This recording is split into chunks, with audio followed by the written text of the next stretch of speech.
Welcome to the Measure of Success. My name is Missy Omi, and today we're in the leafy suburb of Muswell Hill in North London, and I'm joined today by Ruth Stevens, who's a primary school teacher, early years professional, and recently finished her Masters in Early Childhood Studies. Ruth is also the author of this lovely book, Callie the Curious Caterpillar Who Wanted to Fly, and that's accompanied by a colouring and activity book of the same name. Welcome, Ruth. It's really lovely to have you on the podcast today. Oh, lovely to have you as well, Missy, in my studio. Let's just start first of all with South Africa. So you were born and raised in South Africa. Tell us a little bit about that, your early childhood. Yes, I was born in Cape Town, South Africa, where I spent most of my childhood. And that is where my inspiration came from, writing the book, Callie the Curious Caterpillar Who Wanted to Fly.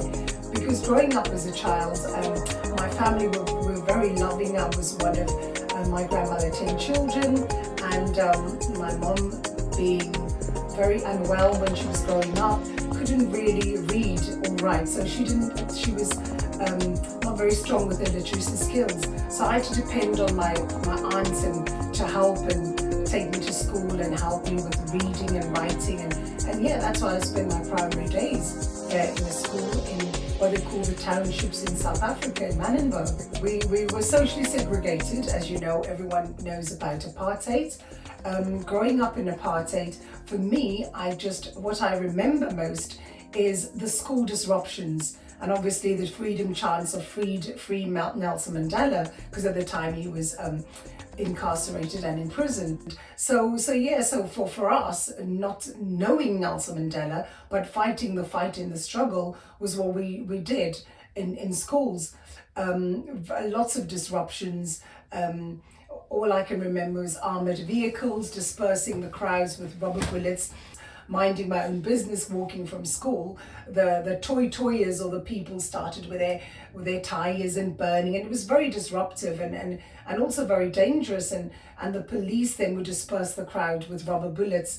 And unfortunately I was in the firing line one day. I got shot with a rubber bullet. Oh my gosh, I can only imagine what that must have been like. So how old were you at the time? I was probably about, I would say, 13, 14. Yeah, this was in secondary school age. Yes, so I can remember it very vividly because I'm sure you yes. can. Yes. It's not something you forget easily. And it was obviously painful. Oh, very, absolutely painful. I can just remember wobbling home. Lots of us were wobbling home. And with the rubber bullets was also the tear gas. And that was the worst of all, because it was just this intense smoke and your eyes would be burning and excruciating and you couldn't find your way where you needed to be. Yeah. So it was a very troubled time in South Africa. So very real experiences that you went through. Was this growing up in the 90s? Well, I was born in the 70s, but late 80s, 1983, 4, 5, those were my secondary school years. And unfortunately, at the time, what you call like GCSE level was the matriculants, and they didn't really get any jobs because of all the disruptions, the riots. And my grandmother said, oh, you need to leave school. There's no point. You need to go and find a job. So I didn't even finish my last level of education in South Africa, and we had to make some excuse to the teacher, who actually was very keen on finding out, because I was very studious. Why did I leave school? And so I kind of remember the explanation my grandma gave, and then I was just commissioned to go and find a job. So what age was this then?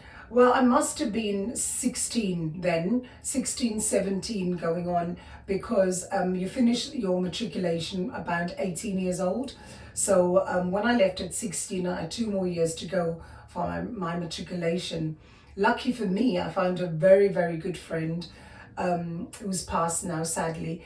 And he was the one who was giving me the finances to start and go and do a secretarial course, and paid for the first 2 or 3 months, which my family wasn't at that point having a dysfunctional family. My dad wasn't living with us, so it was a hard and challenging time.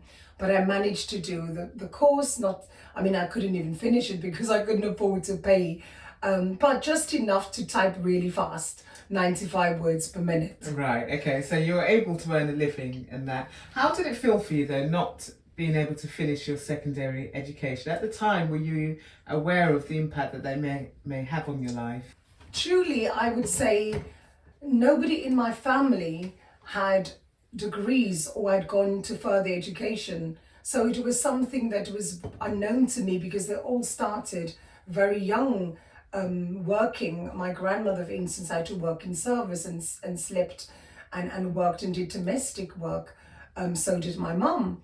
But my aunties then later on, they got jobs at the Houses of Parliament as what they called service officers, where they deliver letters and for the members of Parliament. So there already were quite a few of them without education that found jobs. During my time, I thought I was young, but I needed a skill.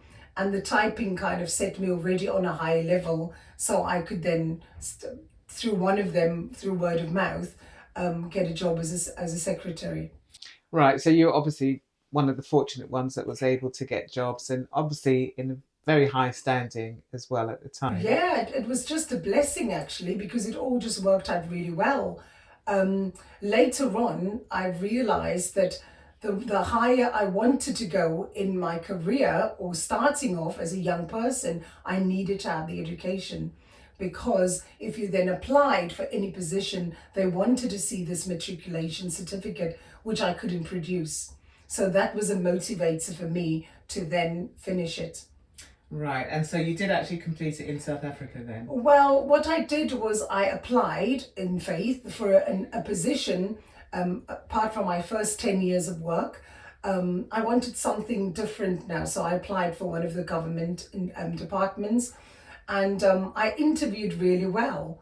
And then on the condition, they said offered me the job if I complete my matriculation, which I thought was another blessing because they actually picked up my CV.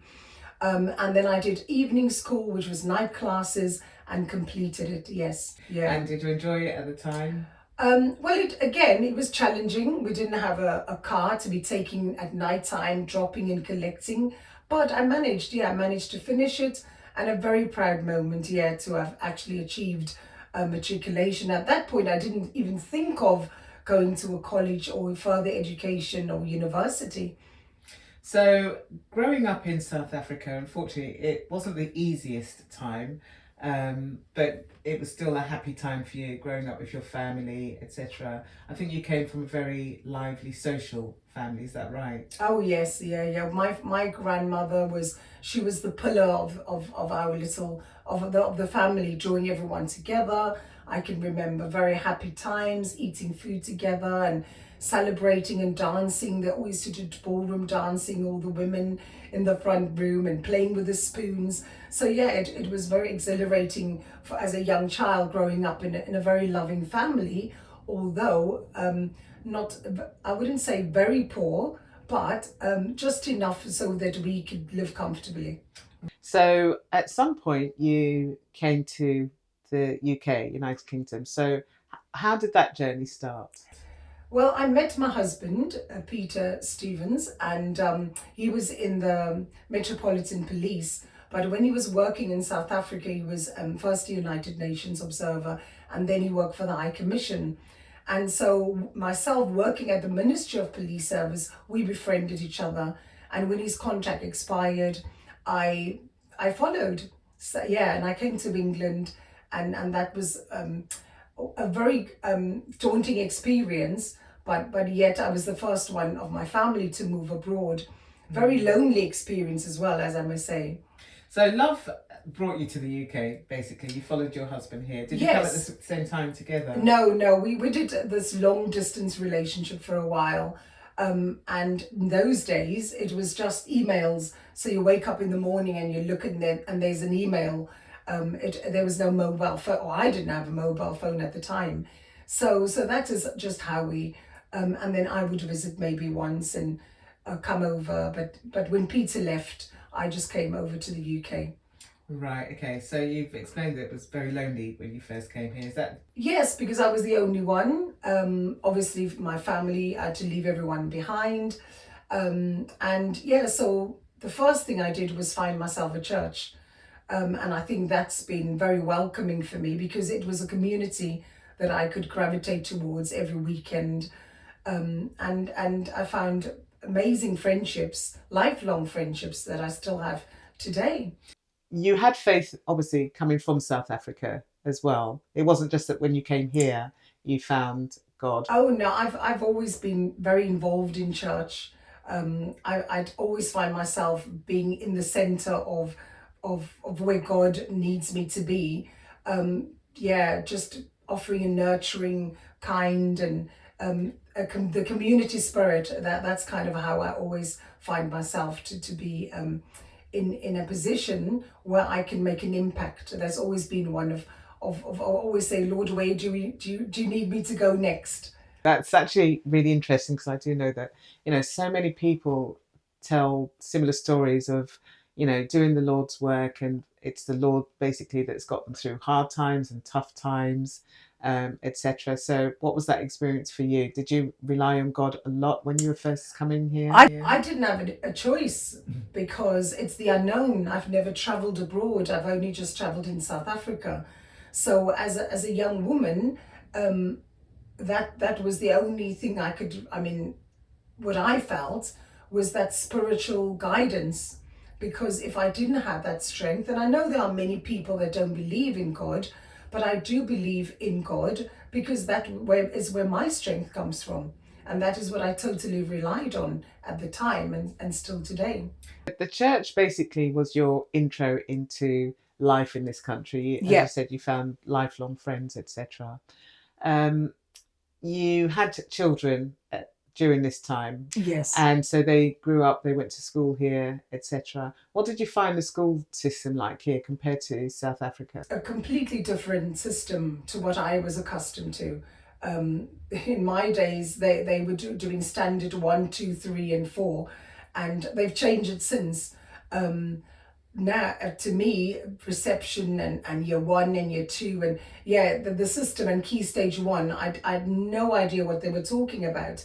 And it took, I laugh about it because when I went even to my degree, when I said, oh, I wanted to go to university, and they were talking about fasts and 2-1, and I had no idea what they were talking about because it was just a different system and completely foreign to me. So were you working at the time when you were raising your children here? No, I worked in South Africa, but then took a career break, came to the UK. But I did lots of courses, little courses, just to keep myself, because I always love doing something. I did from flower arranging to media makeup courses to helping in schools courses, and then and even did access to social work, just because I'm so giving. I just wanted to be part of society. But then obviously being a parent and helping, being there to help my children and grow and take them to school was at that point very important. And I can imagine, growing up here, English wasn't your first language, I'm assuming. No, it wasn't. Afrikaans was actually, all of us spoke Afrikaans. Right. Okay. Yes, and recently more people are speaking English. And I don't know if it's because of being in the professional world that my English really improved. But you thrived here, basically. Yes, I did.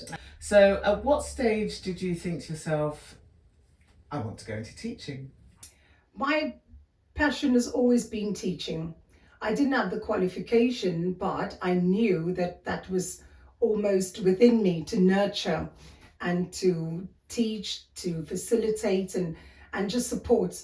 And I think my biggest motivator and hero, I have to say, was Nelson Mandela, because he said that education is the most powerful tool in the world, not as a weapon of conflict, but as transformation, to transform and inspire others, and as it's powerful and empowerment.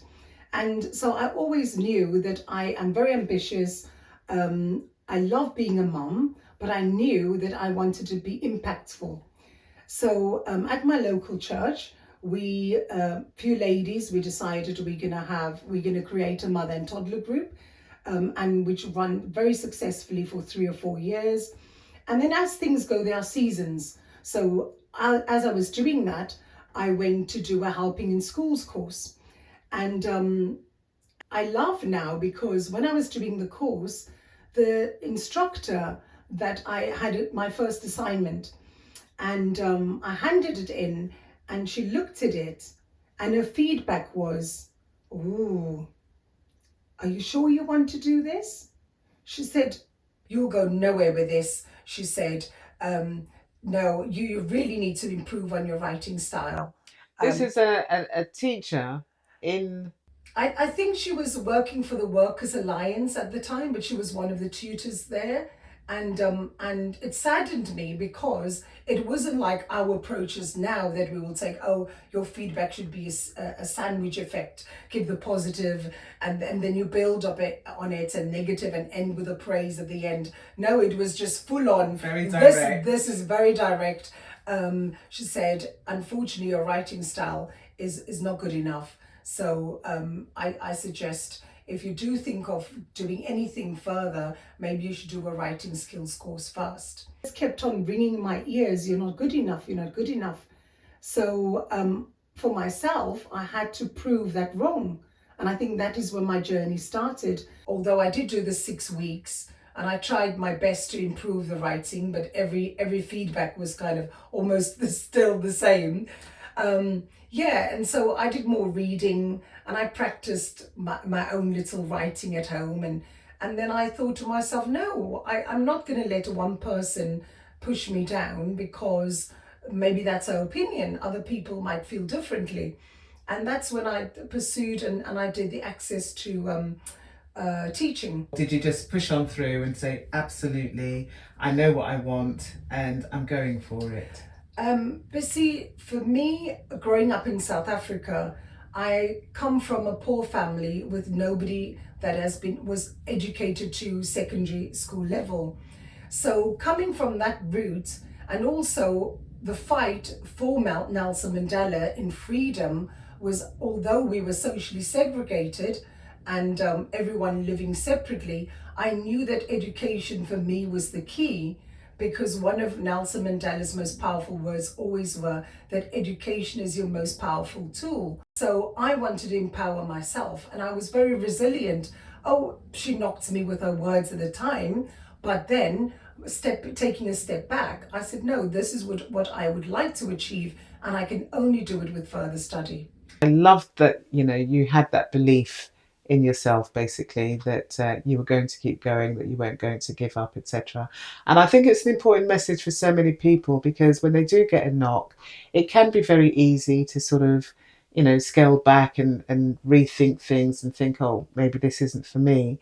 It is really the ones that push through, the ones that stick to it, that kind of, get to the other end and they achieve. So I think, that it's something that so many people basically need to hear. So you did your writing skills courses, and you pushed on through, you kept going basically. So what was the next step for you? Well, the next step was, this was alongside obviously having very young children. I did the access to primary teaching, and after successfully doing that, and also all my GCSE equivalents, I need to do maths, science and English. And after, doing that for a year, I then went straight into university, where I did my Bachelor of Education. That was a lot on your plate at the time then. Trust me, it was.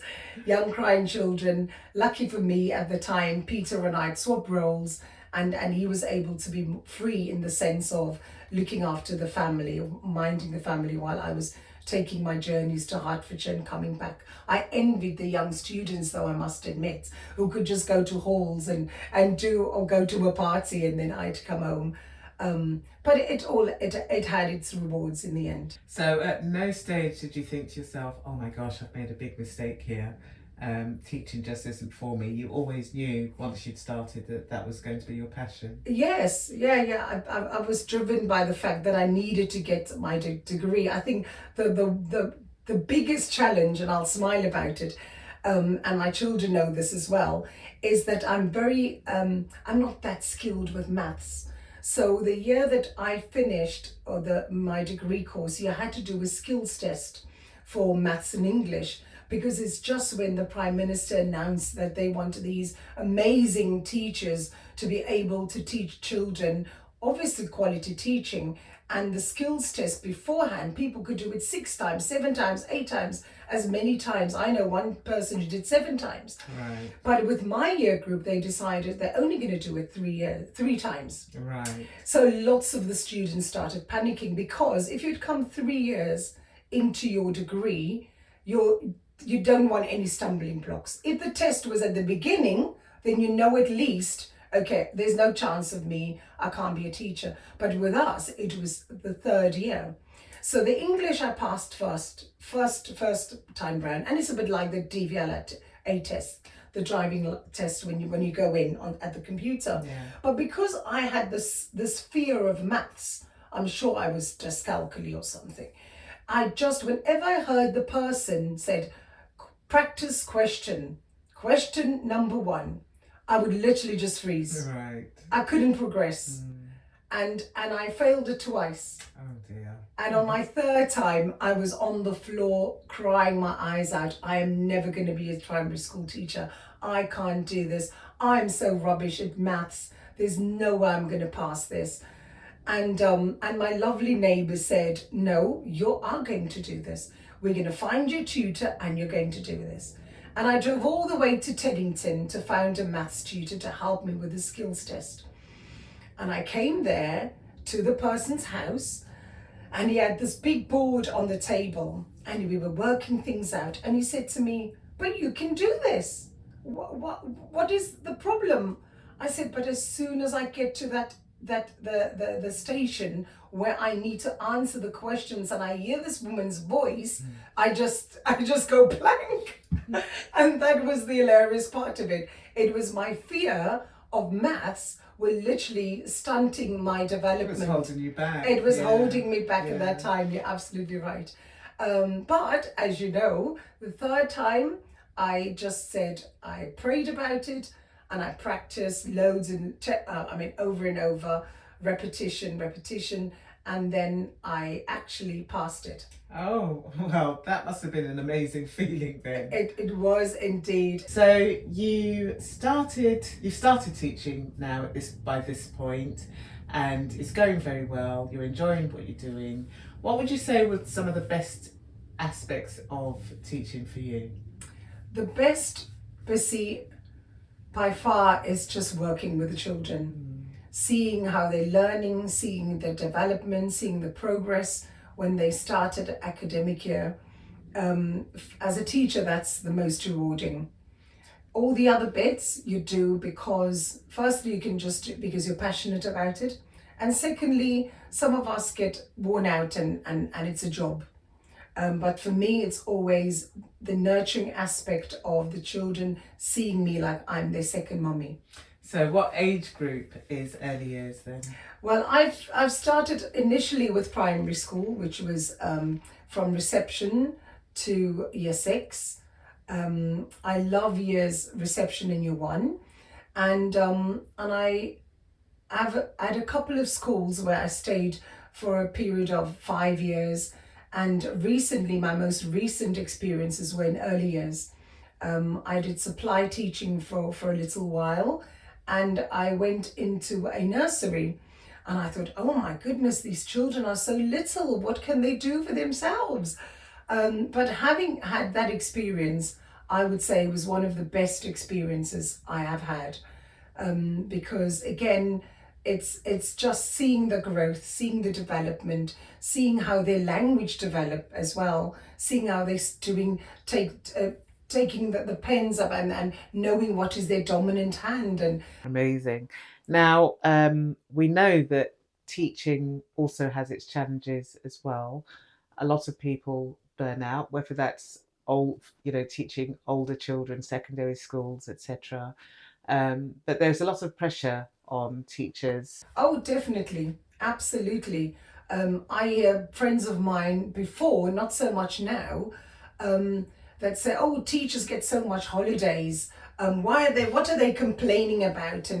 And the holidays is truly not always just to recover, because the 5 weeks of per term, or 6 weeks even of a term, is so intense, because there are curriculum development, there are medium term plans, there are lesson plans, there are resources. And as you know, in society today, that the lack of resources and funds are huge. So all of those have an impact on your ability or the way you perform in the classroom.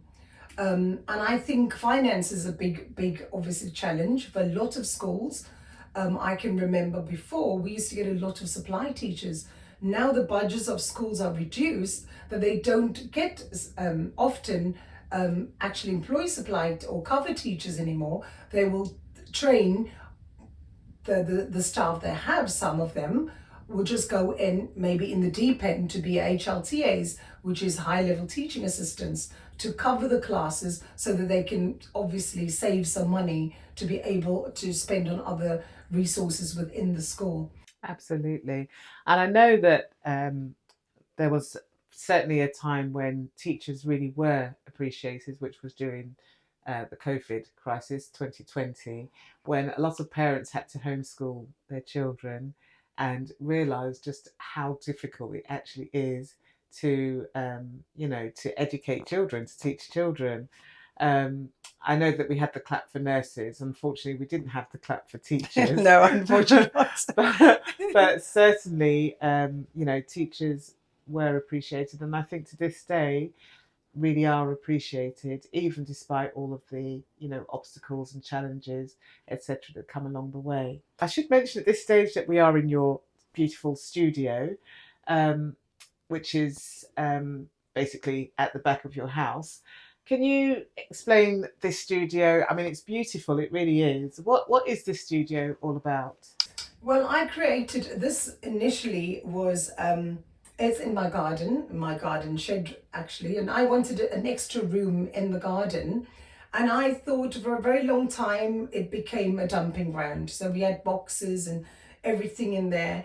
And then one day I thought to myself, if I would like to make a bigger impact into little children's lives, I wanted to create a learning hub. So I started thinking, oh, I might do video storytelling first. But then I realized I can't just read everyone's books online because of obviously the copyright and all that. So I thought, well, I shall now write my own story. And that's where I then created this shed into a studio so that I could do read alouds to children. And it was a process. So this literally was just a dumping ground Yes, at one yes. stage. Yeah, if you see the photographs, you'll be amazed. Oh, I'm sure we're going to see some of those. So tell us, what did you have to do to actually create the studio?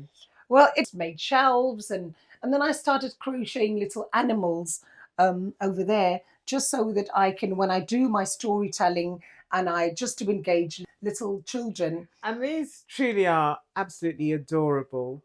So you actually crocheted Yes, these? yes, I made all these because children really love tactile resources.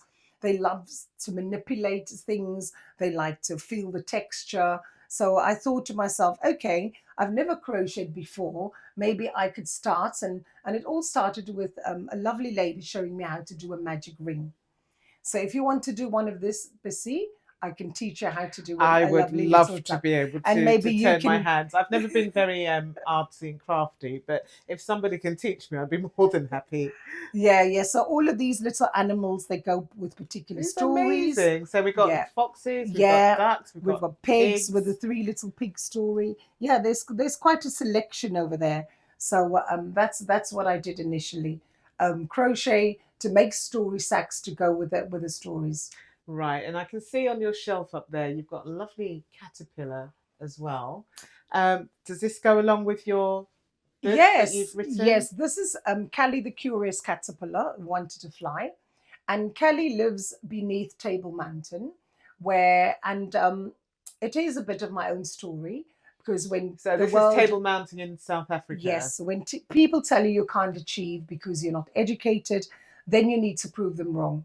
And so Callie the Curious Caterpillar is a transformation story, and all her friends along the way that she meets tell her she can't fly. But we know she's going to fly eventually. But the storyline is her friends are holding her back, but she says she wants to see the world. And that is when she woke up one morning and then had wings and flew all over from Table Mountain until she came to wherever she wants to go in the world, really.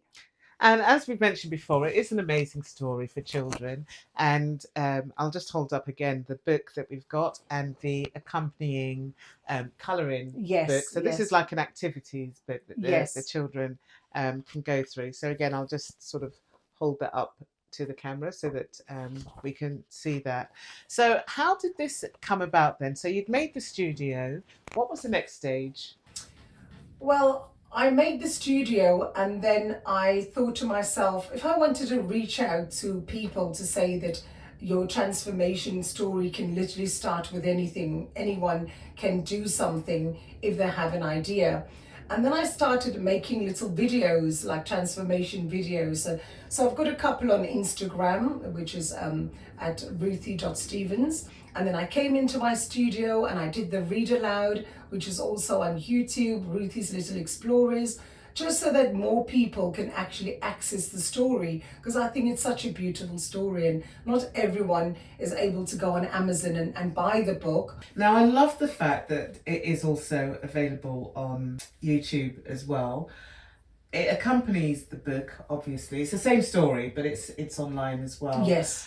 I bought this book and the children absolutely loved it when I was reading it.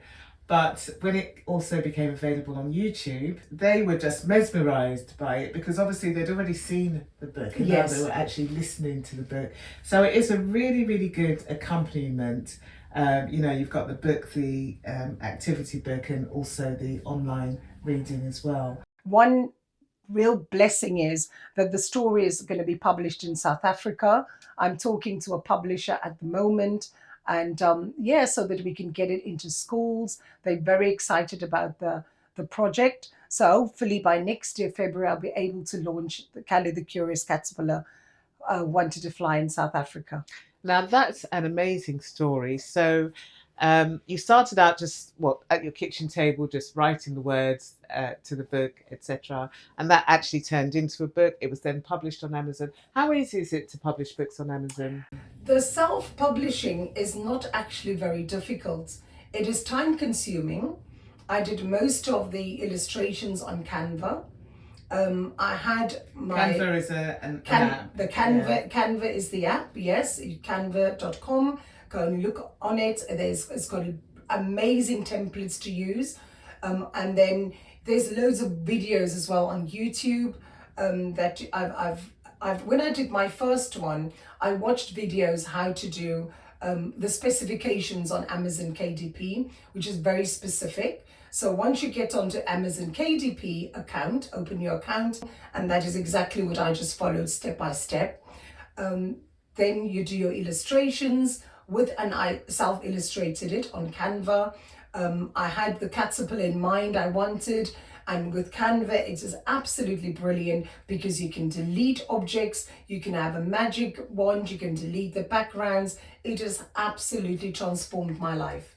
So and when I did the manuscript, finished all of that, I literally uploaded the on Amazon KDP and then self-published it. And it takes about 72 hours to be able to when it's live. So what's going forward from here? Are you going to continue authoring books? I'm actually busy doing another one at the moment. I don't know where's my lovely, oh, there it is. It is about a zebra. It's going to be, and that's my next one. It's called Zuri the Zebra, and it's about friendship and a sense of belonging. So that's my next one. My first one was courage and self-belief and transformation, and this one is going to be about friendship and belonging.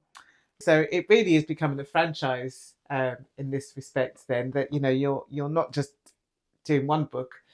this could keep going and just keep going? Well, as when the ideas come, Bissy, we'll have to put those ideas in motion. And also, I believe that even if there's one person who that story really reaches out to and touches and changes, and that's what I believe is in restoration and transformation. We did this a very long time ago, and I think it's that trend seemed to follow me. It's a pattern. So even if there's one person or two people, or even, I mean, hundreds who are able to access the books and read it, I will be ecstatic. And I'm sure it will have a very wide reaching. So what's for the future then? What's the next steps for you? So you're writing books at the moment. Is there anything else in the pipeline, or is that basically going to be your main focus going forward? My bigger goal is ultimately to expand Ruthie's Little Explorers, and that's a learning hub for little children, and also just to bring stories alive. So I'll be I visited schools already, going to libraries and get more exposure for the book. But yeah, there's lots still to come and lots more activities to go with Callie the Curious Caterpillar.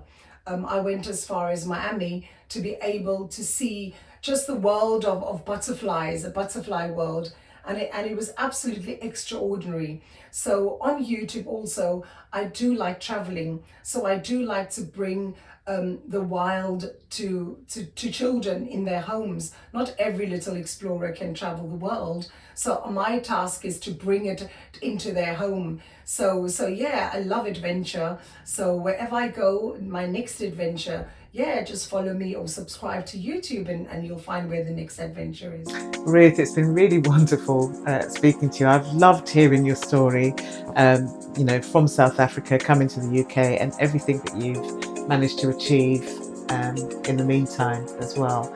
So I do hope at some point you'll come back on, maybe when you've got some new books out, for example, or you've got a new venture, because there seems to be no stopping you at the moment. Absolutely no. Age will not defy who I am, and the world is not going to hold me back. It might have before, but my motto is that anything is possible. And if we take the right path and have this spirit of discernment, and let the naysayers say what they want, as long as we have that intrinsic motivation that we know what we, and also live a purpose-driven life and know what we are here for and who we need to make an impact on. I will say a big amen to that. Oh, thank you, Bissy. This has been Ruth Stevens, and I'm Bissy Omi. Thank you for watching.